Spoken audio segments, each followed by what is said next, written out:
Welcome to Impact News. Folks, we'll start with a little commentary. Folks, looking at a new COVID report. That report is called the Poor People's Pandemic Report. It says the impact on poor and low-income communities of COVID was simply devastating. That's right, folks. A data analysis of more than 3,000 counties across the U.S. showed that people in poorer counties, they died at more than twice the rate of people in richer counties. Some of the reasons, well, of course, the poorest communities had twice the proportion of people who lack health insurance than did the richer counties. Don't you think we should do something about that? Also, and get this, the report states that when white Americans were informed through the media that Black Americans were dying at higher rates than whites, guess what? They became less fearful of the virus and less empathetic towards those vulnerable to the disease. That's pretty sad. And that would be Black and brown people. So why is it that when whites found out that the disease wasn't killing them as fast as it was killing Black and brown people, why did they then turn around and say, oh, well, why are they not having empathy towards others? And that's something that persons in that community need to examine, because that is very serious. A lack of empathy is pretty serious, okay? All right, we should also tell you that the research showed that there were significant differences in years of life lost for Black and Hispanic populations, including the younger Black and Hispanic populations that were more impacted by COVID-19 than were their white peers. Out of more than 6 million deaths worldwide, folks, COVID-19 has killed more people in the United States than in any other country, even though the U.S. is one of the richest countries in the world. But then those riches depend on who you are and where you are. Let me say this. You may be someone who said, well, COVID's not killing me. Maybe you're white. COVID's not killing me. I'm not going to worry about it. I'm going to take my mask off. We all know who you were because we were in the store with you. You didn't have your mask on. We're sick and tired of your lack of empathy. But here's one thing you better know. The day will come when there is a pandemic that significantly impacts whites more than everybody else. You need to think about that. Is that what you want people to do? Since it doesn't impact us, let it kill you in record numbers? Or do you want everybody to band together and be together as a nation and fight off this terrible scourge? I'm Carol Angela Davis. Stay with me. I'll be back with the news. Carol Angela Davis bringing you the news of all around the neighborhood and, of course, all around the world. And starting with your headlines, it's official. The Trump census was a disaster, but not for whites and Asians. Plus, clearly some people are too old to serve in Congress. We'll talk about it. Plus, Europe is about to hold fast fashion accountable on the damage it does to the planet. Then David has slain Goliath. And a new U.S. investment in Jamaica. Stay with me. Well, the Trump 2020 census was a disaster. It is being called the worst undercount in decades because millions of Blacks and Hispanics were undercounted. That's right. The Bureau estimates that 18.8 million residents were either double counted, wrongfully counted, or just out and out missed. Wow, there's a method to their madness, and it worked. And to make matters worse, census officials say they admit that they overcounted whites and Asians. Wow, that's shocking that you would overcount whites in a year that the president clearly stated his proclivities, shall we say, to white nationalism. It's an absolute disgrace. The census population count determines how many representatives each state has in Congress for the next 10 years. Also, it decides how much federal funding communities get for their schools, their roads, their housing, and their social programs. So an undercount amongst Blacks and Hispanics is a huge deal and a huge problem, and something we're not surprised that Trump and his proclivities towards white nationalism would do to this country. All right, let's move on. Can we please get the 70 and 80-year-olds out of Congress and they can take those doggone old school racists with them, even though they're younger than them? All right, they're just too backwards. Let's start with South Carolina Senator Lindsey Graham saying if the GOP were in charge, which we're glad they're not, Ketanji Brown Jackson wouldn't have been the nominee to the Supreme Court. Why, Senator Graham? Just too qualified for you. You just can't handle it. Just can't stand it. Graham's vote is no on Jackson, the first time he'll oppose a Supreme Court pick since joining the Senate 20 years ago. He just can't let that Black woman move forward. Poor little Lindsey. Now the GOP has no problem, as we know, backing Brett Kavanaugh. He was accused and never fully investigated for sexual harassment. Then there's Amy Coney Barrett, who they literally snuck in through the back door, okay? And so be quiet. At least Justice Ketanji Brown Jackson is qualified. And we all know the truth is she's way overqualified for that bunch she's about to sit with, most of them. So let's just be happy that we have a Supreme Court nominee and ultimately a Supreme Court justice who didn't have to slide in under the radar. All right, then you're buying a lot of guns, so many that the National Shooting Sports Foundation says the gun industry generated more than $70.5 billion in the past year. Meanwhile, the CDC says 45,222 people died from gun-related injuries in the United States in 2020. That is the most recent year for which data is available. Now, at 13.6 gun deaths per 100,000 people. That is the highest rate in nearly 30 years. The figure includes suicide, accidental, and homicide gun-related deaths. And you should know that the Pew Research Center says, all right, the states, Mississippi, Alabama, Louisiana, Wyoming, and Missouri, those good old red states, had the most gun deaths per capita in 2020. Who's surprised? Those people are constantly hoodwinked by people like Donald Trump who really don't even like them. All right, let's go to the European Union. Finally, someone is about to hold fast fashion accountable for the quality, the toxicity, and the waste of their clothing. Did you know that most all the clothes on your back are a result of the oil and gas industry? Yes, fossil fuels, dear. And that's because the fossil fuels that are literally killing us are also at the heart of fast fashion. Its business model and mountains upon mountains of just waste. Nobody wants those clothes. Nobody buys them. All right. We don't know the details of the EU plan to crack down on fast fashion, but here's what we do know. The centerpiece of the program is apparently going to make brands like Zara and H&M, they're going to make them pay a waste fee for every item they sell. And guess what? The worse the item is for the planet, the more they got to pay. That'll stop them. Or the EU may also ban the destruction of unsold items and improved rules on exports of textile waste, because many of these wasted clothes, they end up in secondhand clothing markets in countries like Ghana, which takes about 15 million garments every week. No, stop.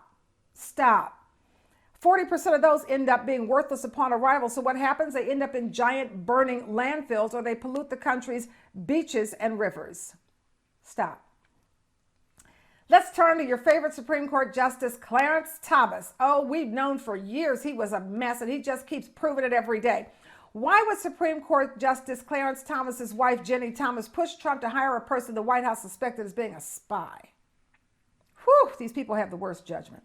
Apparently, Ginny Thomas regularly met with Donald Trump while he was president, often providing him with lists of people whom he should fire and hire.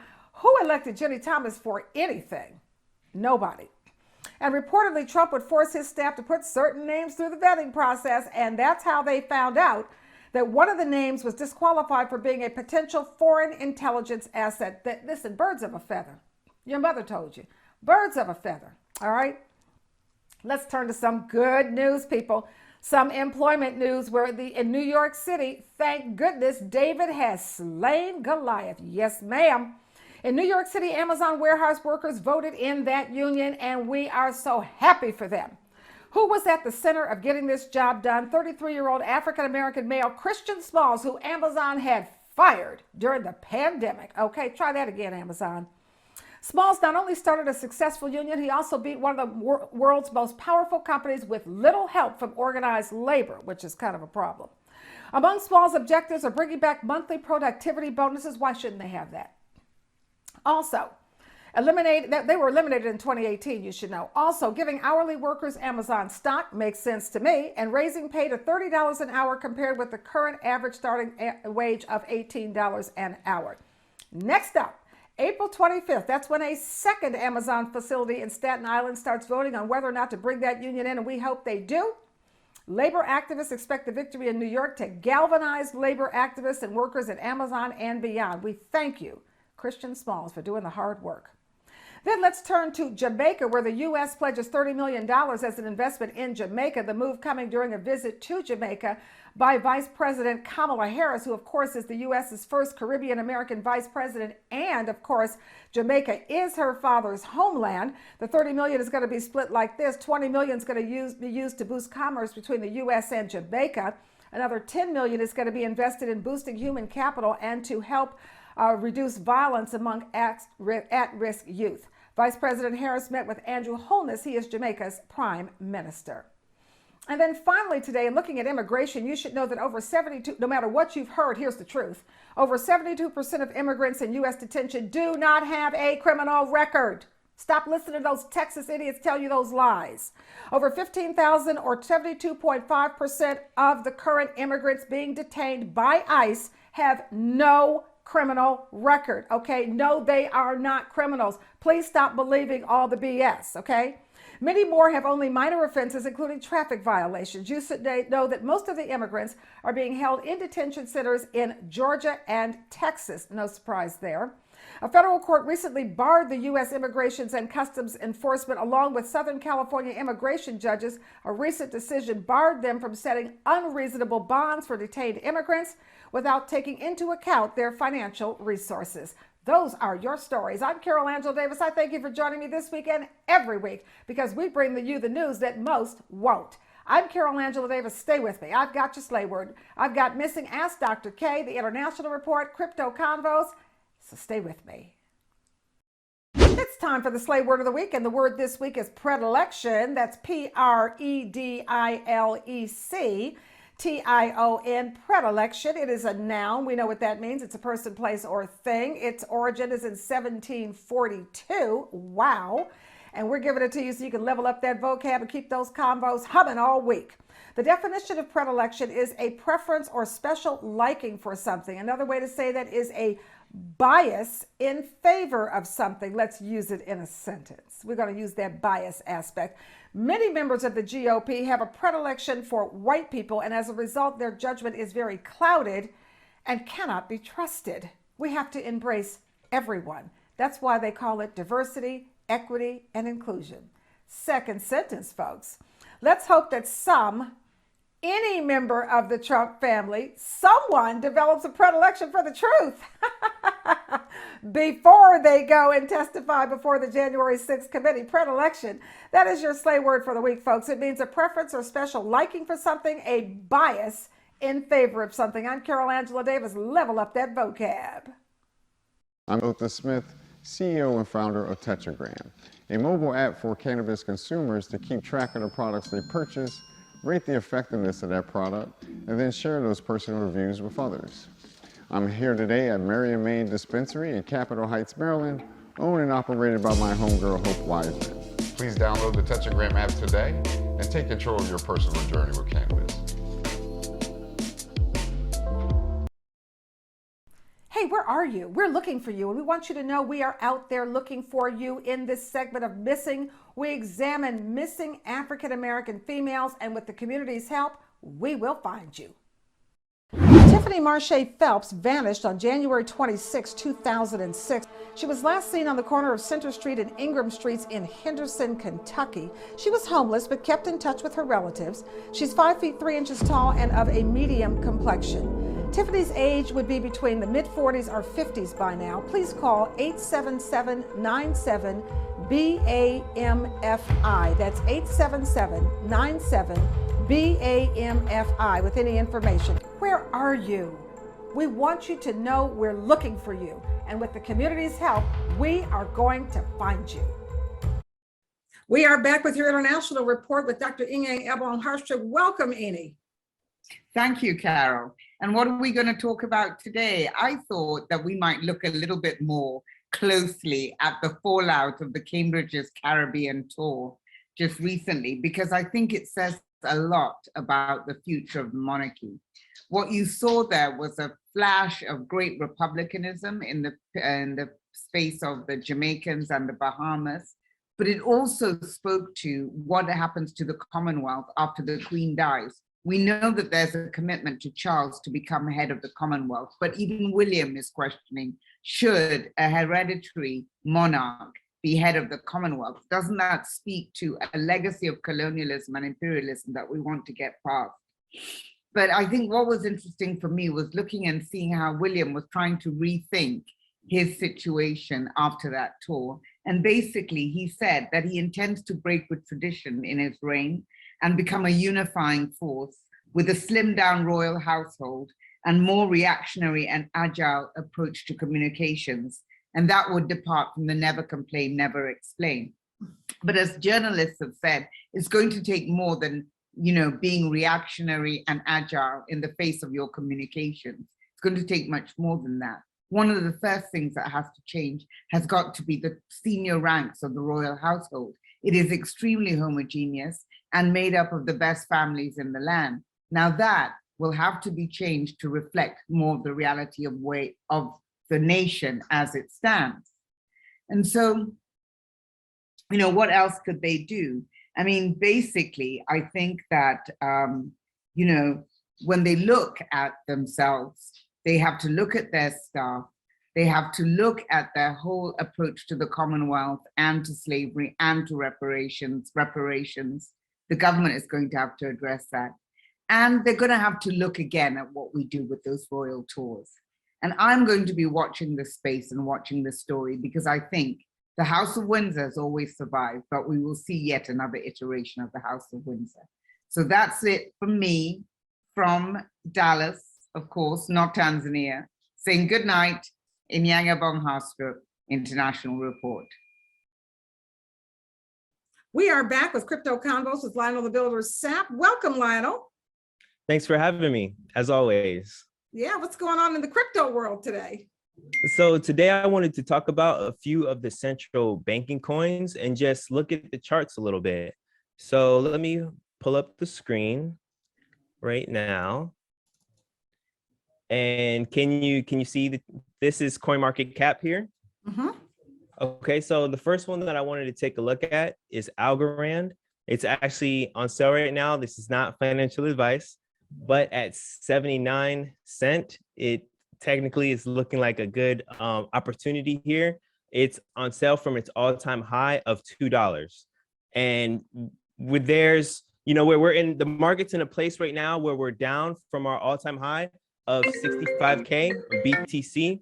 As you all know, that is the tide of the ocean. So right now we're looking for stuff that's on sale. And if Bitcoin does pass 50,000, then there will be a huge momentum on the upside. Of course, if you are purchasing this, you always want to have a backup plan, stop losses in place in case it gets rejected at 50K and we go back down. But, you know, if that does reach its all-time high, you can pull up most coins and go to their all-time high. Projects that are still having good momentum, go to there and they should be able to reach the normal targets. Projects that are still moving forward, still hitting their roadmaps, Algorand is one of them. XRP is another one. That is, they say the price is being suppressed because you cannot buy this anywhere. You have to jump through tons of hoops to buy this right now, unfortunately. Things like Uphold, things like Exodus Wallet, but you cannot just pick this up in Coinbase.com or Crypto.com or any of the major ones yet. Once the SEC lawsuit is finished, the floodgates will be open to XRP, and this is projected at $8, $5 and above, because it's major central banking coin that is supposed to be replacing the whole SWIFT thing that we use for currency exchanges right now. And I think I'm running out of time. I was gonna touch on a couple more, but I will talk about those next week. And this is Lionel with Crypto Combos, and I'll see you next week. Bye. We're back closing out the show with Dr. K. Dr. K. Davis, you know her because she focuses on your longevity, which is an important topic. Welcome, Dr. K. Welcome, and thanks for having me. And today we're going to talk about our cholesterol. Talk about wellness and longevity. Cholesterol is key. These are the top prescriptions written in the world. In the world, every country that embraces the Western diet, that being a meat-based diet, believe it or not, is suffering from high cholesterol. Well, isn't that fantastic? Because if I adopt the Western diet, I automatically enter into the illness section of my life. I need prescriptions, I get diabetes, I get overweight. Wow, I think I'll spread the Western diet all over the world. Cholesterol is number one. All of the cholesterol that you need is made by your body. You do not need to bring in cholesterol, and therefore you never need to have a high cholesterol. Cholesterol comes from the consumption of meat and dairy. That includes chicken, that includes eggs. It also comes from anything that is processed because of the oils and the sugars that are used to make the food in the factory and put it on the shelves.